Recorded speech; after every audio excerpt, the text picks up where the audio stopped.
আমি মনে করি এই সিদ্ধান্তটা নেওয়ার পিছনে দুইটা কারণ আছে। একটা কারণ হচ্ছে বাংলাদেশ জামাত ইসলাম, আর একটা কারণ হচ্ছে বাংলাদেশ আওয়ামী লীগ। এখন আসলে স্পেসিফিক কোনটা সেটা বোঝা কষ্টকর। আমি আওয়ামী লীগেরটা পরে আসছি, জামাতেরটা কেন বলছি দেখেন। 5ই আগস্টের সরকার পতনের পর বিএনপির অনেক নেতারা বিভিন্নভাবে আপনার বলার চেষ্টা করেছেন, মানে জামাত নিয়ে এখন যখন তাদের একটা বিভাজন চলছে যে কেমনে তোমরা সুই হয়ে ঢুকে গেছো, দীর্ঘদিন যাবৎ ছাত্রলীগের বিভিন্ন পদে ছিলা, ভেতরে তোমরা শিবির ছিলা, সরকার পতনের পেছনে একটা বড় ধরনের ভূমিকা রাখছে। নাহিদ সার্জিসটা তো প্রকাশ্যে স্বীকারই করে। সো এই যে গোপন যুদ্ধ বা গোপনে কৌশলে অন্য দলের মধ্যে সুই হইয়া ঢুকা, তারপর ফাল হয়ে বের হওয়া, এই একটা তকমা কিন্তু পাইছে এই 24 অভ্যুত্থানে। এখান থেকে বিএনপি খুব সচেতন হয়ে গেছে। নির্বাচন তো আর এখন হচ্ছে না, আগামী 1-2 বছর আছে সময়, আরও লম্বাও হইতে পারে। আপনারা দেখেন এটা নিয়ে নানান আলোচনা সমালোচনা চলছে। তো যদি এই সময়টাই থাকে তাহলে বিএনপির মধ্যে হয়তো অনেক যুবদলের কর্মীর বেশে শিবির ঢুকে যেতে পারে, অনেক নেতা ভিসাই জামাতের লোক ঢুকে যেতে পারে। কারণ গত 15 বছর জামাতের অনেক নেতারা এরকম আত্মগোপনে ছিলেন। এরা যে জামাত করে চিনতই না মানুষ, হঠাৎ করে সামনে আরে অমুক তুই, ভাই আমি জামাত কবে থেকে ছিলাম অন্তরে, এটা প্রকাশ করে নেই, পরিস্থিতি খারাপ ছিল। সো এখনও আসলে যে কোনটা জামাত কোনটা শিবির এটা অনেক জায়গায় বোঝার সুযোগ নাই। বিএনপি এটাই বলছিল যে ভাই তোমরা সবাই কমিটি টমিটি দিয়ে সামনে আসো, তাইলে আমরা আগে চিন্না লই তোমরা কে। এখন বিএনপি কি সিদ্ধান্ত নিছে আসেন, আওয়ামী লীগেরটা সেটা বলতেছি পার্ট 2-তে।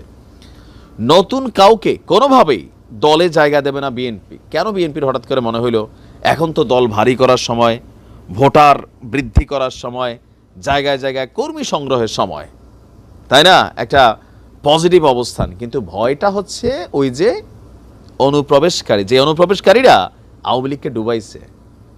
আওয়ামী লীগ বোঝে নাই, মনে করছে আমাদের কি আর 2041-এর আগে পতন হবে। জনগণও ভাইবানি ছিল মালাকুল মৌত যতক্ষণ সামনে না আসবে ততক্ষণ আওয়ামী লীগের পতন ঘটানো অসম্ভব। এটা এক ধরনের সেন্স সবাই আল্লাহর কাছে বিচার দিয়ে দিছিল, তাই না। এই জায়গাটা থেকে এটা মনে হয়েছে। তো এখন এই যে অনুপ্রবেশকারীরা যারা আছে তারা ঢুইকা টেকনিক্যালি গোপনে নীরবে নিভৃতে সরকারের পতনের জন্য ম্যাটিকুলাসলি প্ল্যান করছে, সফল হয়েছে।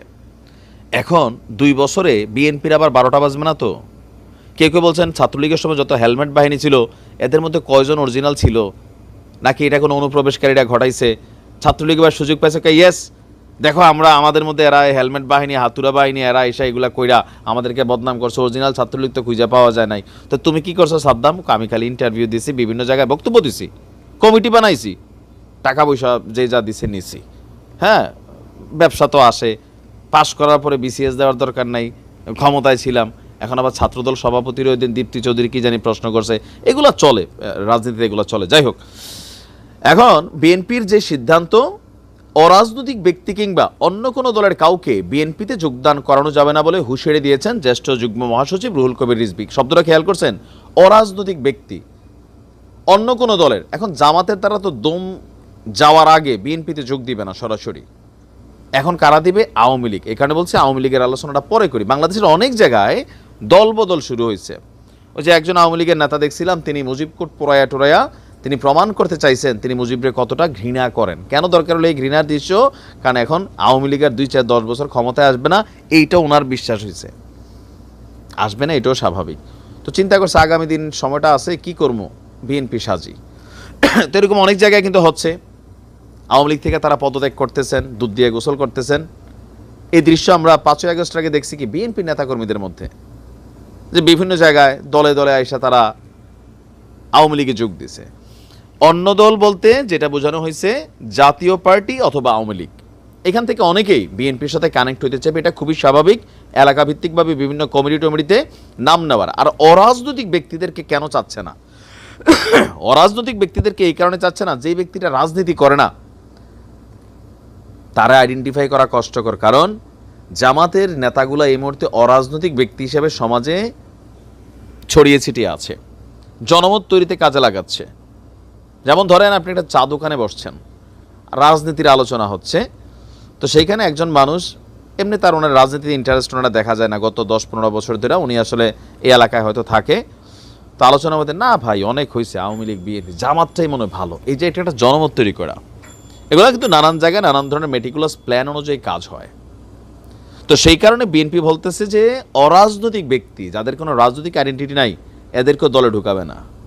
নর্মালি এরারে তো প্রথমে ঢুকানোর কথা না, সন্দেহ কোথায়, ওই যে কে যে কার, আমি কার, সে কার, কে কাহার, কে যে কার বুঝি না, এই জায়গা থেকে বিএনপির মধ্যে ভয় ঢুকছে যে না ভাই আমাদের আপাতত যে কর্মী টর্মী আছে এগুলাই চলবে, নির্বাচনের সময় অরাজনৈতিক ব্যক্তিরা আমাদের ভোট দিলে চলবে। আর আওয়ামী লীগের বিষয় তো বোঝাই যাচ্ছে যেন আওয়ামী লীগ বিএনপির ক্ষতি করতে না পারে। এখন এই দুইটা দলের ডরেই কিন্তু এই কাজটা, যেন নির্বাচনের আগে কোনো ধরনের অপ্রীতিকর কোনো ঘটনা না ঘটে।